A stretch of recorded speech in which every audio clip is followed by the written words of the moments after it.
Sunita Williams American astronaut 5 June 2024 8 দিনের জন্য space মিশনের জন্য গিয়েছিলেন, কিন্তু 9 মাস পরে পৃথিবীতে ল্যান্ড করছেন। সুনিতা উইলিয়ামসের যেটা স্পেসক্রাফটে বসেছিল সেটার ভিতরে ছিল হিলিয়াম গ্যাসের প্রবলেম, যেই হিলিয়াম গ্যাস স্পেসক্রাফটকে আগে ঠেলে নিয়ে যাওয়া।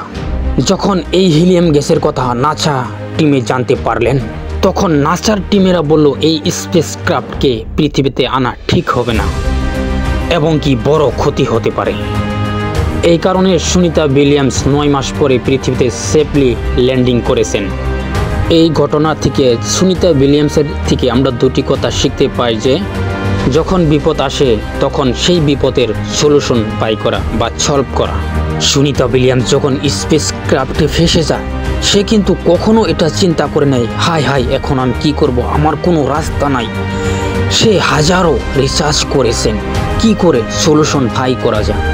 তো বন্ধুরা, আপনার জীবনে যখন খারাপ সময় আসে তখন সুনিতা উইলিয়ামসকে মনে করবেন আর সলিউশন বাই করবেন। যদি ভিডিওটা ভালো লাগে অবশ্যই চ্যানেলটাকে ফলো করে দিবেন।